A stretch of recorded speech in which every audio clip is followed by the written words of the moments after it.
Our inner critic is that strong internal voice of self-criticism that tends to show up on loudspeaker when we step outside our comfort zone, always spinning and ruminating on the risks and the worst case scenarios, fueling our anxiety and our fear, and that intense tone of negative self-talk. And often that negative dialogue is so judgmental and demeaning that it's very, very believable, leading to self-doubt, and it puts a chink in the armor of our self-confidence. And if you've ever been at the receiving end, you may have heard comments like, you don't have what it takes to be successful. Everyone is smarter than you. You aren't ready yet. You need more time, experience, preparation, or you can't do that because you're not good enough.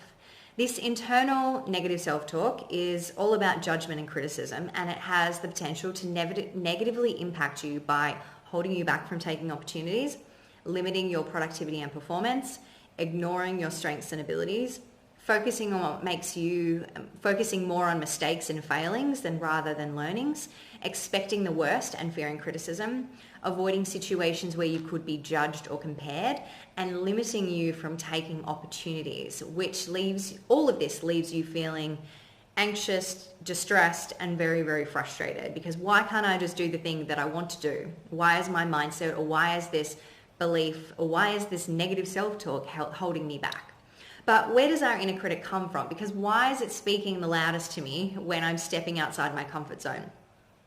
Who would ever actually want to sign themselves up to speak to themselves that way? It's not like I wake up in the morning and go, oh yes, I'm going to talk bad to myself today because I really want to feel guilt and fear all day long. So what's happening is that it's happening unconsciously. And there's two things that I want you to keep in mind. One is that the inner critic is an expression of the safety instinct within us.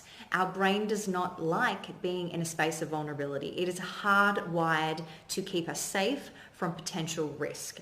In the early days, this safety instinct was 100% all about survival of real life dangers. And if we ever got rejected from our pack and didn't belong, then it was certain to be ending in death, right? So in today's modern world, the brain is still evaluating for risk and rejection and that yearning to belong and be liked and to be valued. But the brain now sees the potential risk comes from the unknown, from failure, from hurt, from disappointment, judgment, and criticism.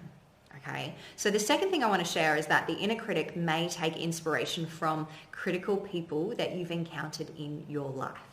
Okay, so your inner critic, in fact, can echo the words of a critical person that you may have experienced in your life. Perhaps there was an incident in childhood or adolescence, maybe during your schooling years or university years, your first job, or a time when you worked with someone who was super critical of you, someone whose voice sounded like you talk too much, or you're never going to make anything of yourself, or you haven't done it right, you never get anything right, or what's wrong with you, why can't you get this, or you're not cut out for this, you don't have what it takes. This negative experience and this criticism can create a level of fear and doubt and limiting our self-belief, and that moment is stored in the unconscious part of our mind and acts like a trigger point for everything that we do in future. Don't get too ahead of yourself. Remember what happened last time. Remember that comment that someone said, because the unconscious mind also takes everything personally. I don't know if you've ever experienced it, but when you've received criticism, why is it that I'm always focusing on just that one criticism that I got instead of the hundreds of other wonderful things that people say about me? This is the reason why. The unconscious mind takes everything personally, and everything is stored within the amygdala, which is the fear center of the brain. It wants to help you assess for risk. It thinks it's doing something to protect you. And often what happens is that if someone believed that I wasn't good enough, then I must not be good enough.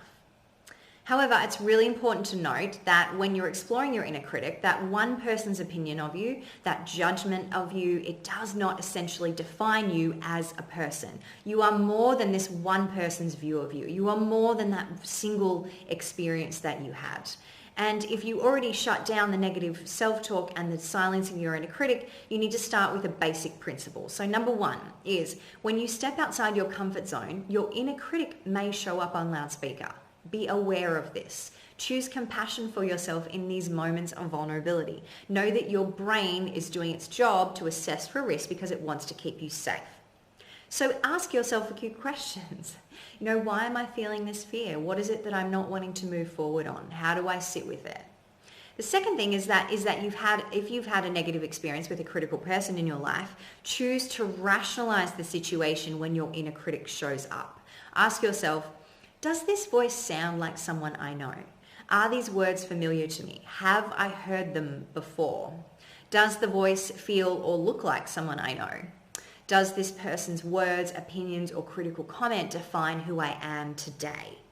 Am I more than these words and this comment from that experience? The answer is always yes. You are more than these words. You are more than someone else's criticism. And the third point is that you can catch that first critical thought before it spirals out of control.